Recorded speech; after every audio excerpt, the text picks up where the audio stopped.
Kyle, when listing a house for sale, one of the probably key factors that the seller will have when choosing the real estate agent is based on the price. Would you agree? Yeah, it's kind of important. Yeah, and so today I want to talk about we're calling this the art and science of real estate valuation. How do we go about making sure we get the right price for the house, and how do we communicate that to the seller that it's the right price, not just the highest price and BS our way through it? Cool. Yeah, I'm excited to dive into this today because understanding this side of the listing presentation is 50%, if not more, of what happens at the listing appointment.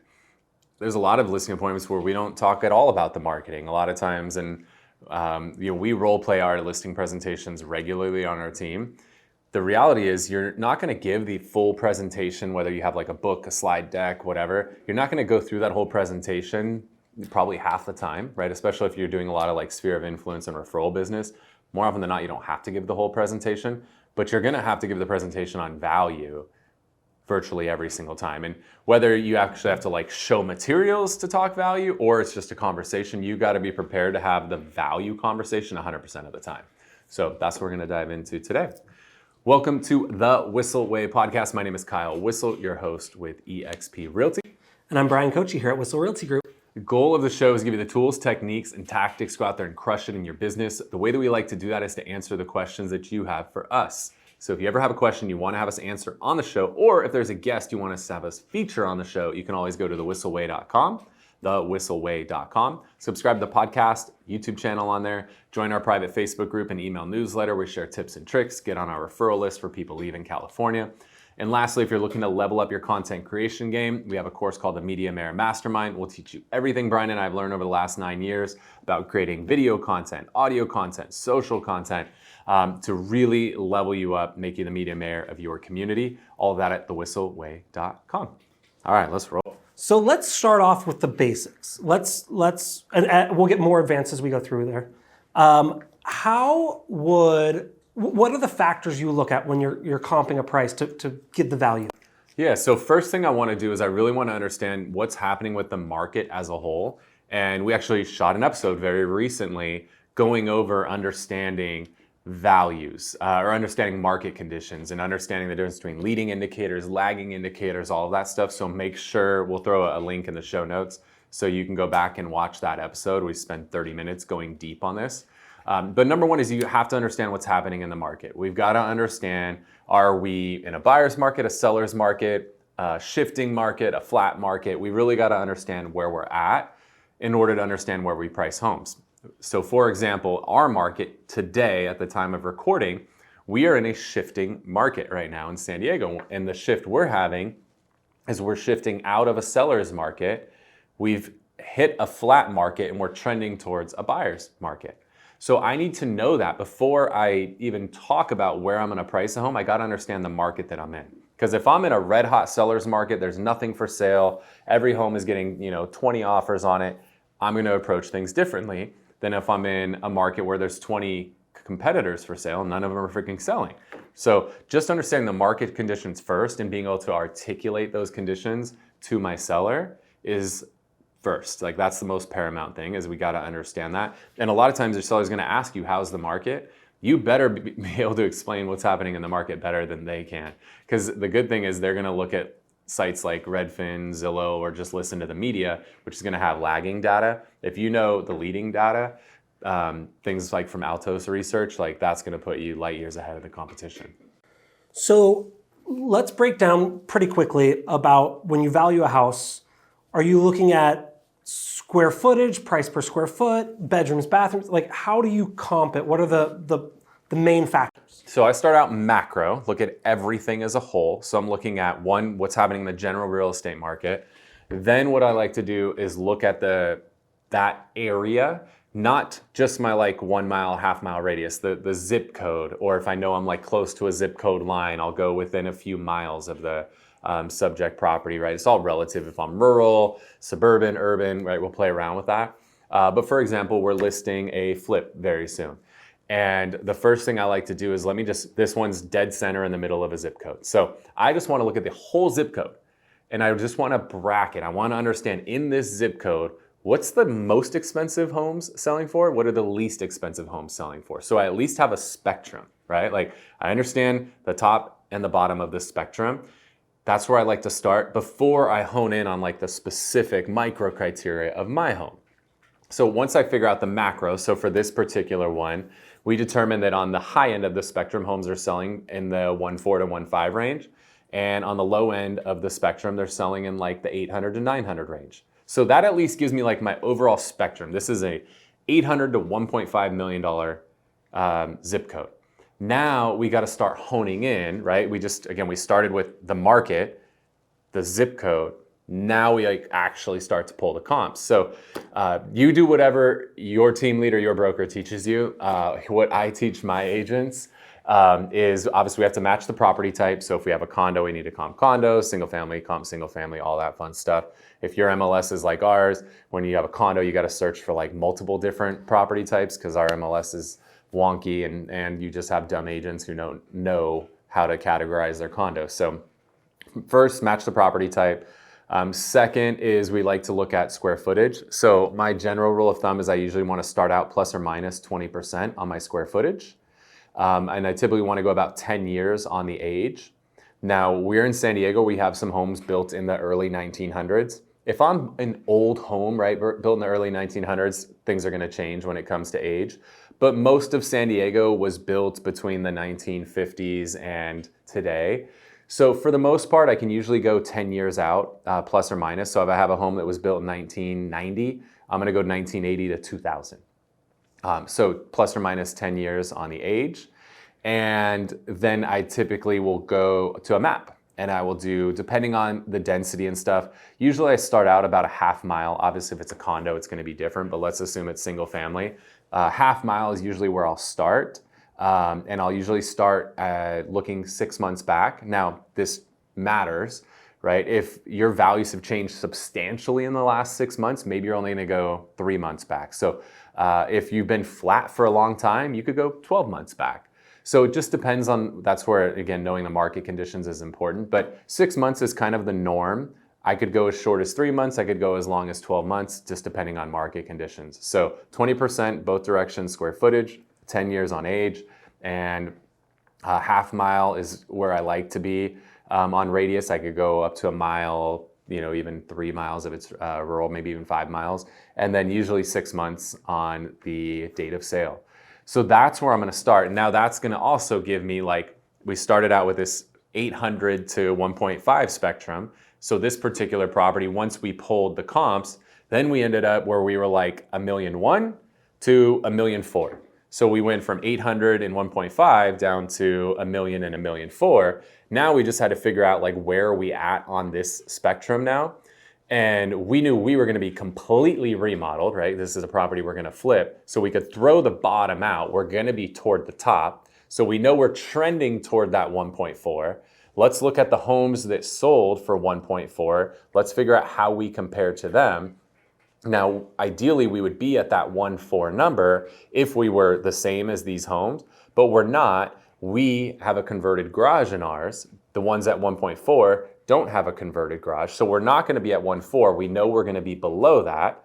Let's try to can we find anything that's just like ours also with a converted garage? Oh, yes, we can. Boom, here's one that sold at 1.35. So we determined the devaluation for not having the garage was about $50,000 in that neighborhood. We happen to find a comp, almost identical size, almost identical everything at 1.35. Boom, that's our valuation on that property. So we start out with market conditions, then we go to that local market as a whole, usually the zip code or within a few miles of that property. Then we go to the specific criteria for that property.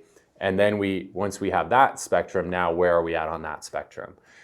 If we run the specific criteria for that property and we can't find any comps, then we just have to figure out like what is it about that property that's holding us back from finding comps? Is it significantly larger than everything else in the neighborhood, or significantly older or newer, or whatever the case? So if I got a property like my old neighborhood, every home in the area was like $1,000 to 1,500 square feet. Like they were all built in like the 50s and 60s, smaller homes. My freaking neighbor has like a 3,000 square foot house. So if I'm comping that house, I'm gonna have a hell of a time comping it because it's twice as big as everything else in the neighborhood. But if I know that square footage is the issue there, like I'm gonna stretch my square footage larger than I normally would. Or if I was in a neighborhood where everything was built in the 50s and 60s, but then I have a home built in 2000, like, okay, the age, I'm gonna stretch age a little bit more. So everything is, what is it about this particular home that's holding you back from finding comps? That's where I try to stretch of all the criteria I gave you. That's where I'm stretching the most. Very cool. So beyond that, what are common mistakes that you see agents make that we're going to assume that whoever's watching this right now, when you're watching this, you're going to go, okay, got it. You're going to follow either this path or what your broker recommends. What are some common pitfalls that you see agents making when listing a price for home or the home? Yeah, I think they don't bracket the neighborhood. I think that's really, really important. Is if you got to understand what's the overall neighborhood. Sometimes I haven't done that, and I realize like I need to know if I'm the top of the neighborhood, right? Like if I'm the most expensive home in the neighborhood, I need to know that because it's going to be harder to sell, right? I'm at 135 and I'm in a neighborhood that's like a 1.5 top end market. Like I got to temper my expectations a little bit because I'm pushing the top end. Whereas if I was pushing the bottom end of the 800, that's probably going to be a much more desirable, easier to sell property if I'm at the lower end of the spectrum. So by knowing that information, it allows me to set proper expectations with the client. If I don't actually spend the time researching that, I can make a big mistake there. So even like my home that I moved out of last time, like that was literally the most expensive home in the zip code ever at the time of sale. Like now it was for good reason, it was special. But if I was meeting with a seller, I would have made it very clear to them, like, look, you are the most expensive home ever in this whole city. Like, let's temper our expectations there. So I think that's a big mistake that people make. I think that people are not looking at the details of like converted garage was a good example. We have a lot of that. Now here in San Diego, there's some neighborhoods where converted garage is not a big deal. In other neighborhoods, it's a massive deal, right? Where we have some blue collar neighborhoods, a garage is a lot more important in a blue collar neighborhood than in others. People want their garage, they want to be able to store their cars, work on things, like it matters. So understanding stuff like that, understanding pools, right? Pools in areas where the climate is hotter are more desirable than here in San Diego. If you're by the coast, a pool is just a waste of yard space. You're just going to go to the ocean. So pools tend to be less valuable. So knowing that stuff, knowing your market, like I think a lot of that stuff's really important. Trying to think of some of the other things. Understanding if there's unique things about a home, like if it has an ADU, that's an accessory dwelling unit here in San Diego. We got to find comps that have an ADU. We can't just find a comp that's like, let's say it's a 1,500 square foot house plus an ADU. We can't just find another 1,500 square foot house that didn't have an ADU and just add some like random number to it. We got to go find another 1,500 square foot home that had an ADU. And if we have to go further back, whatever, like we got to go find that. So people, they want it to be easy. And if they can't just find what they're looking for up front, then they just throw, a guess at it. Well, if you run into that high C seller that wants you to be able to articulate in detail how you came to that conclusion, and you're like, we just comped this, and it's about 100,000. Oh, well, how'd you come up with 100,000? And you can't answer that question. You're just like, I just pulled it out of my ass. That's how I came up with 100,000 value for the ADU. You're dead. Because if you go up against me, I'm going to be able to articulate exactly how I came up with that number because I took the time to dig deeper to find the 1,500 square foot house that had the ADU, and I can help articulate the value difference that home saw versus a home that didn't have an ADU at that time. Very good. Last question. AI, big data, all of that is very catchy. We all, I think every real estate agent has in their arsenal the objection handler when they say, well, this website says my home is worth this, or this website, I won't say names. And it's always been, well, they haven't seen your house. Do you think that those are going to become more and more accurate and pulling some of the power away from the real estate agent? Yeah, 100%. I believe that the AVMs, the automated valuation models, have gotten significantly more accurate than they were 5 years ago. And they will be even exponentially more accurate in 5 years from now, because already these IDX sites, they're smart enough to pay attention to the homes that people are looking at on these websites. And if they find that people are like consistently favored in or hanging on homes that have kitchens that are remodeled with white shaker cabinets, it's going to automatically start putting more properties with remodeled kitchens and white shaker cabinets in front of that client. Like, the technology is already there and it's only going to get smarter. So these AVM models are going to be able to do a lot more than just take bedroom, bathroom square footage and attach a price. Now it's going to take whatever data it can compile of what the interior of the home looks like, right? Weird that like companies like Zillow are like letting us do 3D tours and floor plans of all these homes. It's why would they want all that data and not charge us a fortune? Oh, no, I don't know. Maybe you know. Hopefully you guys are understanding this, right? So as these websites, you know, they just continue to get more photos, more floor plans, more videos of all these homes. That's data. And the machines, as they learn from that data, they can become more and more accurate with their valuations. All right, is that good or bad? I think it's good. I think you'll have less of overcoming the objection of a seller coming in and saying, well, XYZ website says my home's worth 1.5 million, and you know damn well that home isn't worth 1.5 million. I think the more accurate those AVMs get, the easier our job gets, because we're not having to talk a seller down from some unrealistic number that one of these websites gave them. I think as those get more accurate, our job gets easier. Very cool. Awesome. Well, hopefully you guys got some value out of the show today. If you did, if you are watching on a podcast platform, make sure to, no, you don't watch on a podcast platform, you listen on a podcast platform. So like, subscribe, follow, do all that stuff. If you could write a review, like that means the world to Bryan and I. We'd really appreciate it if you just, even if it's one sentence, write a quick review. Biggest takeaway from the show or how the show's helped your business, that's great. And if you're watching on YouTube, hit the subscribe button and the notification bell. That way you find out every time we drop a new episode of the show. Hit the thumbs up button, let YouTube know you're enjoying it. And if you got a question, throw it in the comment section. YouTube will, yeah, whatever. I'm tired. Yeah. All good. Before we wrap up the show, we want to share something we call the Whissel Widget of the Week, something that saves us time, makes us more money, or just helps us have a little bit more fun. What do you got, Bryan? One of the things that I want to start implementing with the podcast is when people are seeing, we're doing a lot of little clips on YouTube, a lot of little clips on our Instagram, on yours, on the Whissel Way Instagram.